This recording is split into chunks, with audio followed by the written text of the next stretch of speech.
हर हर महादेव दोस्तों, आप सुन रहे थे मेरे साथ मनमर्जियां। मनमर्जियां भाग 24। शगुन, प्रीति और गोलू तीनों घाट किनारे पहुंचे। शाम का वक्त था और आरती होने वाली थी। गोलू, शगुन और प्रीति वहां आकर खड़े हो गए।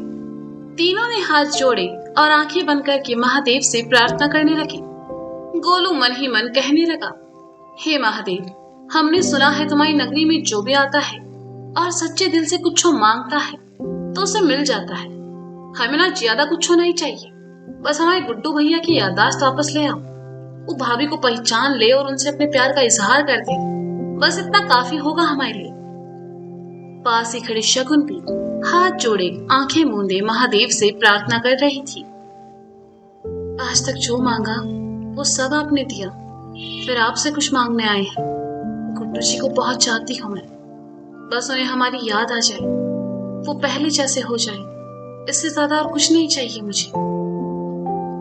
शगुन से एक सीढ़ी ऊपर खड़ी प्रीति आंखें मूंदे कहने लगी, मेरी दी आपको बहुत मानती है महादेव। इस वक्त उनकी जिंदगी में बहुत सी परेशानियां हैं, उन सब परेशानियों को दूर कर दीजिए ना महादेव। और हाँ, मेरे गुड्डू जीजू भी बहुत अच्छे हैं, उन्हें ठीक कर दीजिए। मैं वादा करती हूँ वो पक्का बनारस आकर आपका शुक्रिया अदा करेंगे। बस एक।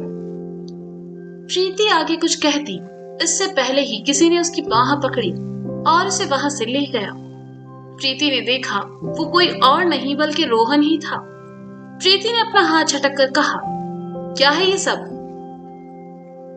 ये तुम मुझे बताओ कि क्या है ये सब? किस बात पर इतनी गुस्सा हो? ऐसा मैंने क्या कर दिया प्रीति जो तुम ऐसे बिहेव कर रही हो? रोहन ने सवालों की छड़ी लगा दी। प्रीति ने गुस्से से उसे देखा और अपने हाथों को आपस में समेटते हुए कहा, रियली रोहन, तुम्हें बिल्कुल नहीं पता मेरे इस बिहेव के बारे में? यार, मैं कैसे समझाऊं तुम्हें कि उस दिन वो सब मजाक कर रहे थे, मेरी ऐसी कोई इंटेंशन नहीं है। रोहन ने कहा, तुम्हारी कोई भी इंटेंशन हो रोहन, तुम मुझसे दूर रहो और मेरे पापा से भी। प्रीति ने गुस्से से कहा और वहां से चली गई। रोहन चाहकर भी प्रीति से कुछ कह नहीं पाया और फिर उदास होकर वहां से चला गया। प्रीति वापस आकर शगुन के बगल में खड़े हो गई। आरती के बाद तीनों वापस घर चले आए। शगुन ने खाना बनाना चाहा तो प्रीति ने कहा, दी आप आराम कीजिए, मैं बना लेती हूँ। शगुन आंगन में आकर अपने पापा के साथ बैठ गई और उनसे बात करने लगी। गुप्ता जी के घर के आंगन से विनोद के घर की छत साफ नजर आती थी। अपने पापा से बात करते हुए शगुन की नजर सामने छत पर खड़े विनोद चाचा पर चली गई, जो कि उसे ही देख रहे थे। विनोद की आंखों में बेबसी और दुख साफ नजर आ रहा था, लेकिन ना उन्होंने कुछ कहा और ना ही शगुन ने। उनसे ध्यान हटाकर शगुन फिर अपने पापा से बात करने लगी। प्रीति किचन में खाना बना रही थी। गोलू फोन पर किसी से बात कर रहा था। कुछ देर बाद रोहन उधर से गुजरा तो शगुन ने कहा, अरे रोहन, कैसे हो? मैं ठीक हूँ दीदी, आप कब आई? रोहन ने पूछा, आज सुबह ही। जॉब कैसा चल रहा है तुम्हारा? शगुन ने पूछा। ठीक चल रहा है दीदी, मैं आता हूँ, कहकर रोहन वहां से चला गया। प्रीति ने खाना तैयार कर दिया था। सभी साथ बैठकर खाना खाने लगे। गुप्ता जी ने देखा रोहन बाहर जा रहा है तो उससे पूछा, अरे रोहन, इस वक्त कहाँ जा रहे हो? आज टिफिन नहीं आया तो सोचा बाहर जाकर खा लूं। रोहन ने कहा, बाहर क्यों, हमारे साथ आकर खाओ। गुप्ता जी ने कहा तो रोहन प्रीति की ओर देखने लगा, जिसके चेहरे पर गुस्सा साफ झलक रहा था। रोहन को चुप देखकर गोलू बोल पड़ा, अरे यार, इतना क्या सोच रहे हो? चलो आओ, वैसे भी आज खाना हमारी भाभी की बहन ने बनाया है, आओ आओ। रोहन आ जाओ, गुप्ता जी ने कहा। गुप्ता जी की बात सुनकर रोहन आकर उनके साथ बैठ गया। शगुन ने उसके लिए भी प्लेट में खाना परोस दिया। प्रीति शगुन और अपने पापा के सामने कोई बखेड़ा नहीं चाहती थी, इसलिए उस वक्त रोहन को कुछ नहीं कहा। सभी बातें करते हुए खाना खाने लगे। कानपुर, उत्तर प्रदेश। शगुन के जाने के बाद से ही गुड्डू उसकी कमी महसूस कर रहा था। वह दिन भर शगुन को परेशान करता था और शगुन उसकी किसी भी बात का बुरा नहीं मानती थी। बीती रात जो कुछ हुआ उसे लेकर गुड्डू थोड़ा परेशान था। लेकिन वेदी ने झूठ बोलकर गुड्डू की परेशानी को और बढ़ा दिया। गुड्डू को लगने लगा कि शगुन उसकी वजह से घर से चली गई है। बेचारा दिन भर इसी सोच में गुम मायूस सा बैठा रहा। शाम में मिश्रा जी शोरूम से घर आए तो गुड्डू का उतरा हुआ चेहरा देखकर कहा, क्या बात है गुड्डू, इतना बुझे बुझे काहे हो? पिताजी को सच बताया तो हमारी सुताई हो जाएगी, इससे अच्छा झूठ बोल देते हैं। गुड्डू ने मन ही मन कहा। क्या हुआ, कुछ बोलोगे? मिश्रा जी ने कहा। क्या बोले? मतलब जब से एक्सीडेंट हुआ है घर से बाहर नहीं गए हैं, बस दिन भर घर में रहो, कुछ करने को है नहीं हमारे पास। ऊपर से गोलू भी पता नहीं कहाँ गायब रहता है। हम थक गए हैं घर में रहकर, हमें बाहर जाना है खुली हवा में, लेकिन जाएंगे कैसे? गुड्डू ने बच्चों की तरह मचलते हुए कहा। ओ, हमें लगा पता नहीं कौन सी बात हो गई जिससे तुम्हारी शक्ल उतरी है। कहते हुए मिश्रा जी अंदर चले गए। देखा, किसी को फर्क नहीं पड़ता हमारे इतना कुछ कहने से। पिताजी से इतना सब कहा लेकिन बातें बनाकर चले गए। हमारी तो किस्मत ही खराब है, ऊपर से गोलू भी पता नहीं कहाँ मरा पड़ा है। गुड्डू ने कहा और बैठकर अपनी पुरानी जिंदगी के बारे में सोचने लगा, जिसमें वह कितना खुश था। जहां मर्जी वहां घूमता था, अपनी पसंद के कपड़े, खाना पीना सब कितना अच्छा था। लेकिन अब गुड्डू दिन भर घर में ही पड़ा रहता है। कमरे से हॉल, हॉल में बरामदा और बरामदे से फिर कमरा। हाथ में फ्रैक्चर है और अभी डॉक्टर ने ज्यादा घूमने फिरने से मना भी किया है, इसलिए गुड्डू बाहर नहीं जा पाता। गुड्डू वहीं बैठा ख्यालों में डूबा रहा। तभी उसके कानों में मिश्रा जी की आवाज पड़ी, चलो उठो। गुड्डू ने देखा मिश्रा जी ने कपड़े नहीं बदले हैं और गुड्डू के सामने खड़े हैं। तो गुड्डू ने उठते हुए कहा, जी पिताजी। चलो बाहर की सैर करवा कर लाते हैं तुम्हें। मिश्रा जी ने कहा तो गुड्डू बेहोश होते होते बचा। आज से पहले शायद ही मिश्रा जी ने ऐसा कुछ कहा होगा। गुड्डू की खुशी का कोई ठिकाना नहीं रहा। उसने खुश होकर कहा, का सच में? मतलब जे आप बोल रहे हैं? नहीं, हमारा भूत बोल रहा है। अरे यार, मतलब निपट बैल हो तुम गुड्डू, तुम्हारे सामने खड़े हैं तो हम ही कहेंगे ना।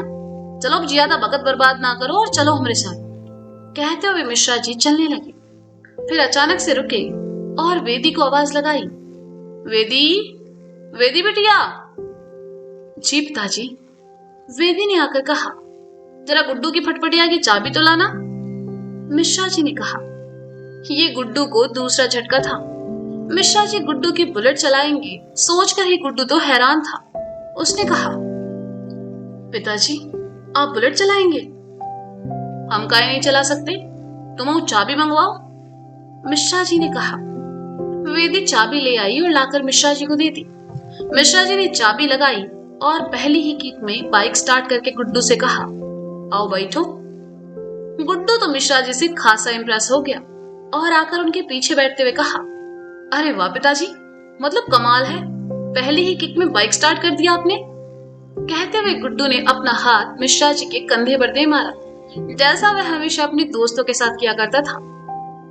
बेटा बाप है तुम्हारे, हमारे जात ना ज्यादा फ्रैंक होने की कोशिश नहीं करनी, पीछे खिसक के बैठो। मिश्रा जी ने कहा और बाइक आगे बढ़ा दी। गुड्डू ने सुना तो थोड़ा पीछे खिसक के बैठ गया, लेकिन जैसा कि हमेशा होता था, मिश्रा जी की डांट का उस पर कोई असर नहीं हुआ। जैसे ही बाइक घर से बाहर निकलकर गली से गुजरी, गुड्डू की आंखों में खुशी चमकने लगी। कितने दिनों बाद वह अपनी बाइक पर ऐसे निकला था। शाम का वक्त, ठंडी हवाएं, सुहावना मौसम और उस पर बाइक का सफर। गुड्डू को और क्या चाहिए था। मिश्रा जी बहुत ही अच्छे से बाइक चला रहे थे। कुछ लोग उन्हें देखकर हैरान भी थे, क्योंकि आज से पहले मिश्रा जी या तो अपनी स्कूटी पर दिखे या फिर अपनी गाड़ी में। आज पहली बार वे कानपुर की सड़कों पर गुड्डू की बुलेट लेकर घूम रहे थे। घंटे भर में मिश्रा जी कानपुर की सड़कों पर गुड्डू को घुमाते हुए यहाँ वहां घूमते रहे। हल्का अंधेरा होने लगा था। सूरज अपनी रोशनी लिए ढलने को बेताब था। कुछ खाओगे? मिश्रा जी ने पूछा। आज तो गुड्डू की किस्मत जैसे उस पर बाहें फैलाकर मेहरबान थी। उसने खुश होकर कहा, जेके मंदिर के पास जो मुरली पाव भाजी वाला है उसके पास पाव भाजी खाएंगे। ठीक है, तुम्हारी अम्मा को फोन करके कह दो खाना ना बनाए। मिश्रा जी ने कहा। फोन कहाँ है हमारे पास? गुड्डू ने उदास होकर कहा। अच्छा तो लो हमारे फोन से कर दो। मिश्रा जी ने जेब से अपना फोन निकालकर गुड्डू की तरफ बढ़ाते हुए कहा। गुड्डू ने घर का नंबर डायल किया और मिश्राइन से कह दिया कि आज रात का खाना ना बनाए। गुड्डू ने फोन वापस मिश्रा जी की ओर बढ़ा दिया और फिर दोनों जेके मंदिर के लिए निकल गए। वहां पहुंचकर मिश्रा जी ने बाइक साइड में लगाते हुए कहा, पहले चलकर मंदिर में दर्शन करेंगे, फिर कुछ खाएंगे। जी पिताजी, गुड्डू ने कहा और खुशी खुशी मिश्रा जी के साथ चल पड़ा। बाहर आने की खुशी इतनी ज्यादा थी कि गुड्डू को दर्द का एहसास भी नहीं हुआ। मिश्रा जी उसे लेकर मंदिर आए। दोनों भगवान के सामने खड़े हाथ जोड़कर मन ही मन प्रार्थना करने लगे। मिश्रा जी ने आंखें मूंदे हुए मन ही मन कहा, हे ईश्वर, बस यही प्रार्थना है कि गुड्डू के जीवन में अब कोई परेशानी ना आए। गुड्डू मन का बुरा नहीं है, बस कभी कभी कुछ गलतियां हो जाती हैं इसकी गलतियों को नजरअंदाज करके अपनी कृपा इस पर बनाए रखना भगवान। कुछ ही दूर खड़ा गुड्डू मन ही मन कह रहा था, आज हम बहुत खुश हैं पिताजी। आज पिताजी हमारे साथ घूम रहे हैं, हमारे लिए तो ये सबसे बड़ी खुशी है। हमारे पिताजी ना 100 साल जिए और उन्हें ना दुनिया की सारी खुशियां मिले, ये चाहिए हमें। मिश्रा जी गुड्डू के पास आए और कहा, तुम चलो, हम पंडित जी से मिलकर आते हैं। गुड्डू वहां से बाहर चला आया। चलते हुए गुड्डू की नजर मंदिर के पीछे वाली सीढ़ियों पर पड़ी, जहां एक लड़का लड़की बैठे थे। गुड्डू के कदम न चाहते हुए भी उस तरफ बढ़ गए। जैसे जैसे वह उनकी तरफ जा रहा था, उसकी आंखों के सामने कुछ धुंधली तस्वीरें आने लगी। उसके दिमाग में एक पुरानी याद जैसा कुछ चलने लगा। गुड्डू देख पा रहा था कि वह भी ऐसे ही इसी मंदिर की सीढ़ियों पर बैठा है और बगल में एक लड़की जिसका चेहरा साफ नजर नहीं आ रहा। गुड्डू के सर में हल्का हल्का दर्द होने लगा। उसने अपना सर झटका तो सारे ख्याल हवा हो गए। गुड्डू उस लड़की के पास आया। उसे महसूस हो रहा था जैसे ये सब पहले भी घट चुका है, वो पहले भी यहाँ बैठ चुका है। गुड्डू ने दिमाग पर जोर डाला, लेकिन उसे कुछ याद नहीं आया। ओ भाई, कौन हो तुम और यहाँ क्या कर रहे हो? लड़के ने कहा, जो कि लड़की के साथ था। गुड्डू को होश आया। उसने दूर होकर कहा, माफ करना भैया, वो हमें लगा कि हम इन्हें जानते हैं। माफ करना बहन। कहकर गुड्डू वहां से चला गया। उसे कुछ समझ नहीं आ रहा था कि आखिर उसके साथ ये सब क्यों हो रहा है। गुड्डू बाहर आया तो देखा मिश्रा जी मुरली के पास ही खड़े थे। गुड्डू को देखते ही उन्होंने कहा, अरे गुड्डू, कहाँ रह गए थे तुम? चलो आओ। गुड्डू सोच में डूबा मिश्रा जी के पास चला आया। मुरली ने 2 प्लेट पाव भाजी लगा कर दी। मिश्रा जी प्लेट लेकर गुड्डू की ओर आए और कहा, लो खाओ। पिताजी, वहां बैठे। गुड्डू ने पास ही दीवार की ओर इशारा करके कहा, जहां गुड्डू और गोलू बैठकर खाते थे। मिश्रा जी ने देखा तो कहा, वहां दीवार पर? हाँ, आइए ना। गुड्डू ने दीवार की ओर बढ़ते हुए कहा, तो मिश्रा जी भी उसके साथ चले आए। गुड्डू तो झट से दीवार पर बैठ गया, लेकिन मिश्रा जी कैसे बैठे? गुड्डू ने देखा तो उनके हाथ से प्लेट लेकर साइड में रखकर अपना हाथ उनकी ओर बढ़ाते हुए कहा, पिताजी आ जाइए। मिश्रा जी ने गुड्डू का हाथ थामा और दीवार पर बैठ गए। गुड्डू के साथ मिश्रा जी भी गुड्डू जैसे हो गए। दोनों वहीं बैठकर पाव भाजी खाने लगे। खाते खाते गुड्डू के गले में खाना उलझ गया तो वह खांसने लगा। मिश्रा जी ने तुरंत अपनी प्लेट रखी और गुड्डू की पीठ थपथपाते हुए कहा, अरे आराम से। मिश्रा जी को परवाह करते देखकर गुड्डू को बहुत अच्छा लग रहा था। पाव भाजी खाकर दोनों नीचे उतरे और पैसे चुकाकर बाइक की तरफ चले आए। गुड्डू का मन था कि वह बाइक चलाए और मिश्रा जी पीछे बैठे, लेकिन हाथ का प्लास्टर अभी खुला नहीं था। गुड्डू मिश्रा जी के पीछे आ बैठा। बाइक घर जाने वाले रास्ते पर चल पड़ी। गुड्डू के साथ घूमते हुए मिश्रा जी खुद अपनी जवानी के दिनों में चले गए और उसके बाद शुरू हुई उनके और गुड्डू के बीच की बातें। आज से पहले शायद ही मिश्रा जी ने गुड्डू से इतनी बातें की हो। कभी दोनों साथ में हंसते तो कभी गुड्डू उनकी बात सुनकर हैरान होता। पहली बार उसे एहसास हुआ कि उसके पिताजी इतने भी कठोर नहीं थे जितना वह उन्हें समझता था। गुड्डू उनकी बातें बड़े ध्यान से सुन रहा था और फिर मिश्रा जी ने बताया कि कैसे उन्होंने कानपुर में कॉलेज में पढ़ाई की, कैसे वे दिन भर काम में व्यस्त रहते थे और भी बहुत सारी बातें जिनसे गुड्डू अनजान था। आज शाम गुड्डू की जिंदगी में बहुत ही खूबसूरत शाम थी। वह मिश्रा जी के साथ उसे वक्त बिताने का मौका मिला था, वरना बहुत कम लड़के होते हैं जो जवानी के दिनों में ऐसे अपने पिता के साथ घूम सकते हैं। मिश्रा जी गुड्डू को लेकर घर पहुंचे। गुड्डू नीचे उतरा तो मिश्रा जी ने बाइक साइड में लगा दी और उतरकर कहा, खुश हो? बहुत ज्यादा खुश है पिताजी, थैंक यू। गुड्डू ने जैसे ही कहा, मिश्रा जी मुस्कुराते हुए घर की ओर चले गए। गुड्डू के मन में आस जगी। उसे लगा मिश्रा जी आकर उसे गले लगाएंगे, लेकिन मिश्रा जी ने आकर उसके गाल को थपथपाया और कहा, चलो आओ, तुम्हारी अम्मा परेशान हो रही होंगी तुम्हारे लिए। कहकर मिश्रा जी अंदर बढ़ गए। गुड्डू का ये ख्वाब ही रह गया, लेकिन जाते जाते मिश्रा जी उसके होठों पर मुस्कान छोड़ गए। तो दोस्तों, ये था मनमर्जियां भाग 24। इसका अगला भाग आप जल्द ही सुनेंगे मेरे साथ। तब तक के लिए शुक्रिया, बाय बाय, अपना ख्याल रखिए। और हाँ, मैं आपसे माफी चाहूंगी कि मैं रोज पार्ट पब्लिश नहीं कर पा रही, थोड़ा सा व्यस्त है यार, लेकिन जैसे ही फ्री होंगे कंटिन्यू चलेंगे। ऐसा नहीं है कि कहानी मैंने रिकॉर्ड नहीं कर रखी है, मेरे पास है नहीं, सब बंदोबस्त है, बस वक्त की कमी है और कभी कभी भूल भी जाते हैं और याद आता है रात को 10 बजे। अब उस वक्त हमारी कहानियां कौन सुनेगा, इसलिए जल्द ही आपको रेगुलर पार्ट्स देने की कोशिश करेंगे।